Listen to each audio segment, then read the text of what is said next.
हिंदी सक्ती नाही, मात्र 3 भाषा शिकाव्याच लागणार. राज्याच्या शालेय शिक्षण विभागाच्या नव्या आदेशानं पुन्हा वादाची ठिणगी.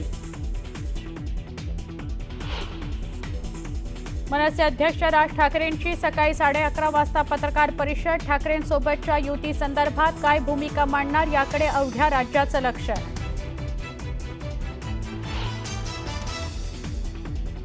पुढील काही महिन्यात भाजपमध्ये पक्षप्रवेशाचा धडाका. नाशिक, पश्चिम महाराष्ट्र, मराठवाडा आणि कोकण विभागात महाविकास आघाडीला पडणार भगदाड. मवियाचे बडे नेते भाजपच्या संपर्कात असल्याची माहिती.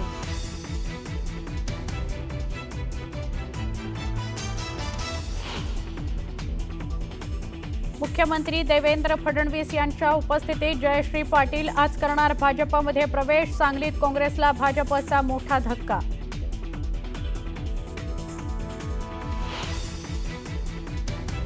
उद्धव ठाकरेंनी वर्धापन दिनापूर्वीच बोलावली तातडीची बैठक. मुंबईतील सगळ्या माजी नगरसेवकांची मातोश्रीवर बैठक. पालिका निवडणुकीच्या पार्श्वभूमीवर बैठकीला महत्त्व.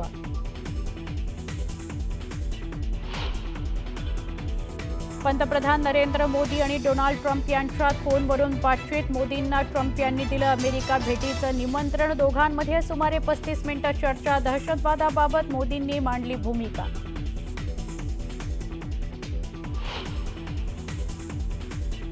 G7 परिषदेमध्ये पंतप्रधान नरेंद्र मोदींची कॅनडाचे पंतप्रधान मार्क कार्नी यांच्याशी चर्चा. भारत आणि कॅनडामधील द्विपक्षीय संबंधांवर झाला संवाद.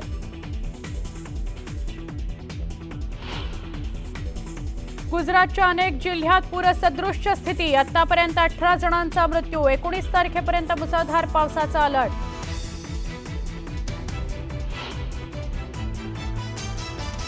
जगद्गुरू संत तुकाराम महाराजांचा आज पालखी प्रस्थान सोहळा. पहाटेपासून काकड आरती आणि महापूजेनं सोहळ्याला सुरुवात.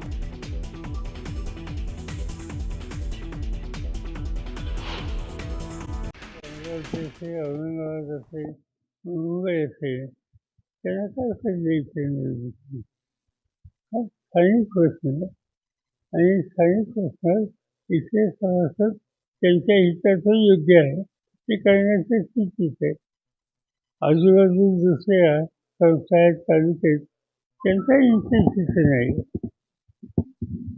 एकंदरीत आपण बघितलं की लोकसभेनंतर आपण आता आपल्या पक्षाचे देखील 20 उमेदवार या निवडणुकीत उभे ठाकले.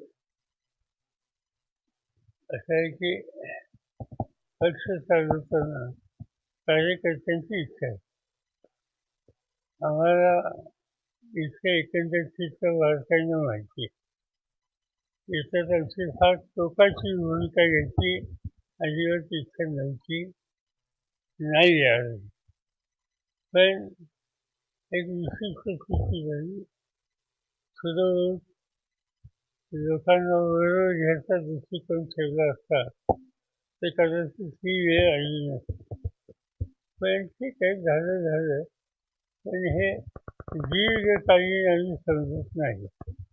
हा तात्पुरता या कारखान्याच्या 19,000 सभासदांच्या पुरता हा प्रश्न आहे आणि त्याचा निकाल 4 दिवसांनी लागून जाईल. पवारसाहेब दीपिकाचे आपले मित्र शंकरराव तावडे यांनी काल जाहीर सभेमध्ये एक आरोप केलेला आहे की जी बारामती सूतगिरणी काढायची होती त्यावेळेस आपण मुख्यमंत्री असताना मी त्यांना म्हणलं होतं की फक्त माळेगावचेच कार्यक्षेत्रातील आपण सभासद घेऊन त्यांची इन्व्हेस्टमेंट करू.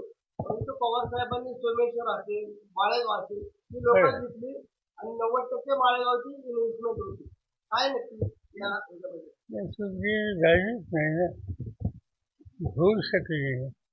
आणि गंमत अशी आहे की उदाहरणार्थ साखर कारखाना ज्या कार्यक्षेत्रात ऊस आहे त्यांना त्याचे घेता येतं. सूतगिरणी एकेकाळी बारामती हा कापसाचा भाग होता. आता कापूस इथं राहिला नाही आणि त्यावेळेस सूतगिरणी काढायची चर्चा त्यावेळी झाली. त्या सर्व तालुक्याला बरोबर घ्यावं असं लोकांची इच्छा होती.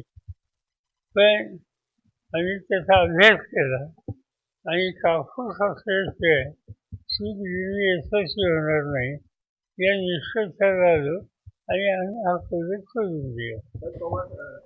पवार काका पुतण्या यांच्यामध्ये पुन्हा राजकीय संघर्ष होणार असल्याचं आता स्पष्ट झालंय। मालेगाव कारखान्याच्या रणभूमीवर लढाई, पवार काका पुतण्यांमध्ये ही लढाई होणार आहे। विधानसभा निवडणुकीनंतर आता सर्वांचं लक्ष मालेगाव सहकारी साखर कारखाना निवडणुकीकडे लागलेलं आहे। मालेगाव पंचवार्षिक निवडणूक अजित पवार यांनी प्रतिष्ठेची केली असून पुढील 2 दिवस साखर कारखान्याच्या कार्यक्षेत्रात अजितदादांच्या जाहीर सभा होणार आहेत आणि अजित पवार यांच्या विरोधात भाजपचे माजी अध्यक्ष चंद्रराव तावरे आणि रंजन तावरे यांनी सहकार बचाव पॅनल तयार केलंय, तर शरद पवार गटाच्या वतीनं बळीराजा सहकार बचाव पॅनल उभा ठाकलेला आहे। या निवडणुकीत महत्त्वपूर्ण तिरंगी लढत होते। स्वतः उपमुख्यमंत्री अजित पवार यांनी ब वर्ग गटातून उमेदवारी अर्ज दाखल केलाय आणि त्यामुळे मालेगाव कारखान्याची निवडणूक तिरंगी लढत होणार आहे। सध्या या कारखान्यावर अजित पवार यांची सत्ता आहे, तसंच कारखान्याचा चेअरमॅन मीच होणार। जर 5 वर्ष भाव नाही दिला तर नावाचा अजित पवार नाही, असंही पूर्वीच अजित पवार यांनी स्पष्ट केलंय। आणि या संदर्भात अधिक माहिती देत आहेत आमचे प्रतिनिधी जितेंद्र जाधव आपल्यासोबत जोडले गेलेले आहेत। जितेंद्र, माळेगावची लढाई आता तिरंगी झालेली आहे, काका पुतण्या आमने सामने आहेत, भाजप देखील आहे रिंगणात। कशा प्रकारे ही लढत असणार आहे, काय अपडेट?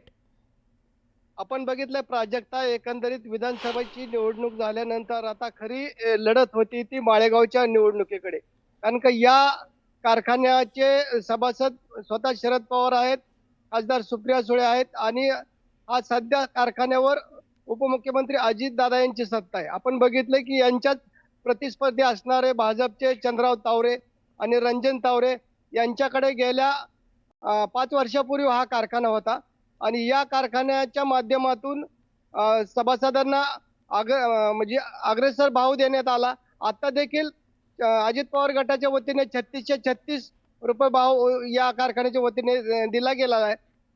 भाजपच्या वतीने सांगण्यात येत आहे की हा सहकार मोडीत काढण्यासाठी अजित पवारांनी हा सर्व पॅनल तयार केलेला आहे, परंतु दुसऱ्या बाजूने अजितदादा असं सांगतात की मी जोपर्यंत जिवंत आहे तोपर्यंत सहकार मोडीत काढणार नाही आणि माळेगावच्या सभासदांना अधिकचा भाव मी कसा देईल यासाठी प्रयत्न करेन। आणि आपण पाहताल की येणाऱ्या 5 वर्षामध्ये माळेगावचा कायापालट झालेला आपल्याला दिसेल। आणि आपण बघितलंय की नुकत्याच माळेगावचा चेअरमन कोण राहणार हे सर्वांना उत्सुकता होती, परंतु पहिल्याच सभेमध्ये उपमुख्यमंत्री अजितदादांनी सांगितलं की येणाऱ्या 5 वर्षासाठी मीच या कारखान्याचा चेअरमन असेल। दुसऱ्या बाजूने भाजपच्या वतीने आरोप चंद्रराव तावरे आणि रंजन कुमार तावरे यांच्याकडून आरोप केला जातोय की ब वर्ग गटातून निवडणूक लढणारे अजितदादा हे कसं काय चेअरमन होऊ शकतात, असा देखील त्यांनी दावा दाखल केलेला आहे।